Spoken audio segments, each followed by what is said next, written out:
శ్రీకృష్ణ భగవానుడు పాంచజన్యమనే తన శంఖమును పూరించాడు. అర్జునుడు దేవదత్తమనే తన శంఖమును పూరించాడు. భోజన ప్రియుడు, ఘనమైన కార్యాలు చేసేవాడు అయిన భీముడు పౌండ్రమనే తన మహాశంఖమును పూరించాడు.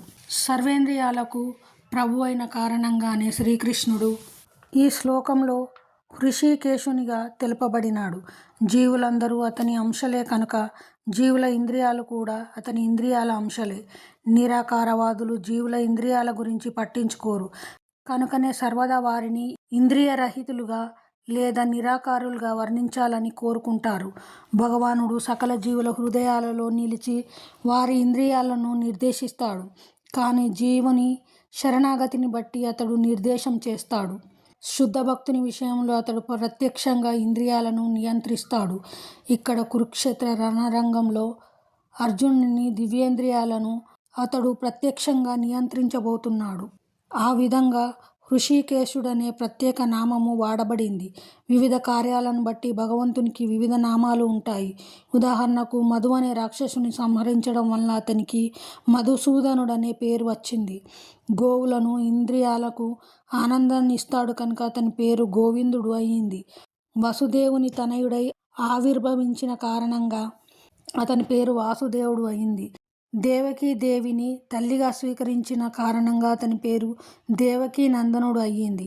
బృందావనంలో యశోదకు బాల్యలీలను చూపిన కారణంగా అతని పేరు యశోదానందనుడు అయ్యింది.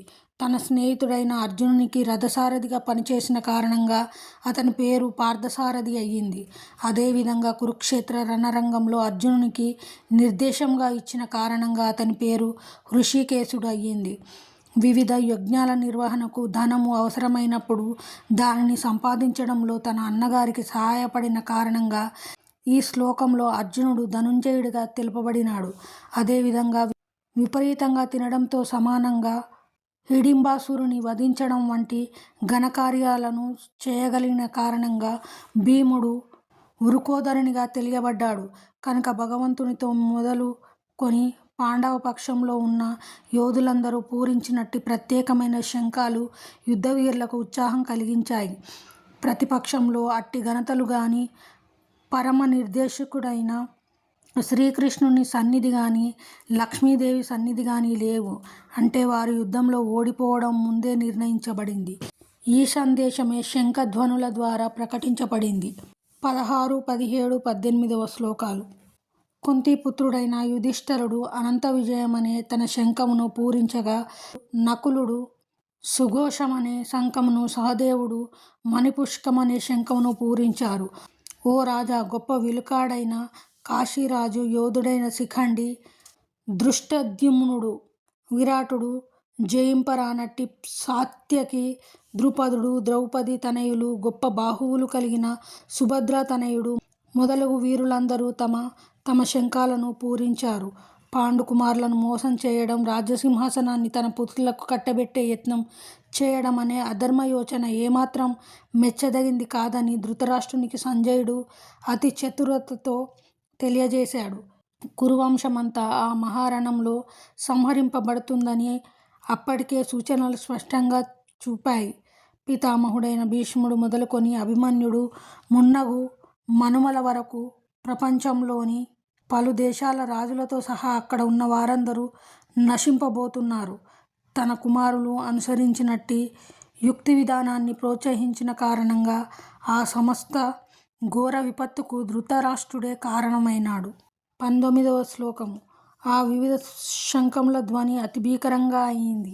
ఆకాశము భూమి రెండింటినీ కంపింపజేస్తూ అది ధృతరాష్ట్ర కుమారుల హృదయాలను బ్రద్దలు చేసింది. దుర్యోధనుని పక్షంలో భీష్మాదులు తమ తమ శంఖాలను ఊదినప్పుడు పాండవ పక్షం వారికి హృదయం బ్రద్దలు కాలేదు. అటువంటి సంఘటనలు ప్రస్తావించబడలేదు. కానీ పాండవ పక్షం వారు చేసిన ధ్వనులతో ధృతరాష్ట్ర తనయుల హృదయాలు బ్రద్దలైనాయని ఈ ప్రత్యేకమైన శ్లోకంలో చెప్పబడింది. పాండవులు వారికి శ్రీకృష్ణుని యందు ఉన్నట్టి విశ్వాసమే దీనికి కారణం. దేవదేవుని శరణుజొచ్చిన వారికి ఎంతటి ఘోర విపత్తులోనైనా భయపడవలసిన అవసరం ఉండదు. 20వ శ్లోకము. ఆ సమయంలో పాండుసుతుడైన అర్జునుడు కపిధ్వజము కూర్చబడిన రథంలో నిలిచినవాడై ధనస్సును చేపట్టి బాణాలను విసరడానికి సిద్ధపడ్డాడు.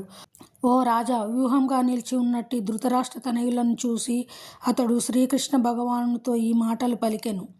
యుద్ధం కొద్ది సమయంలో ప్రారంభం కాబోతున్నది. యుద్ధరంగంలో శ్రీకృష్ణ భగవానుని ప్రత్యక్షోపదేశాలచే నిర్దేశితులైన పాండవుల ద్వారా ఏర్పాటు చేయబడినట్టి అనూహ్యమైన సేనా వ్యూహంచే ధృతరాష్ట్ర తనయులు దాదాపు పూర్తిగా నిరుత్సాహపడ్డారని పైవాక్యం ద్వారా అర్థమవుతోంది. హనుమద్ చిహ్నమైన అర్జునుని ధ్వజం విజయానికి మరొక సూచనగా అయ్యింది. ఎందుకంటే రామరావణుల యుద్ధంలో హనుమంతుడు శ్రీరామునికి సహాయం చేశాడు. అప్పుడు శ్రీరామునికే విజయం లభించింది. ఇప్పుడు శ్రీరాముడు హనుమంతుడు ఇద్దరూ అర్జునునికి సహాయంగా తన రథంలో ఉన్నారు. శ్రీకృష్ణ భగవానుడు స్వయంగా శ్రీరాముడే. అంతేకాకుండా శ్రీరాముడు ఎక్కడ ఉంటే అతని నిత్య సేవకుడైన హనుమంతుడు, అతని నిత్య దేవేరి అయిన సీతాదేవి, లక్ష్మీదేవి అక్కడే ఉంటారు. కనుక అర్జునునికి ఎటువంటి శత్రుభయం లేనేలేదు.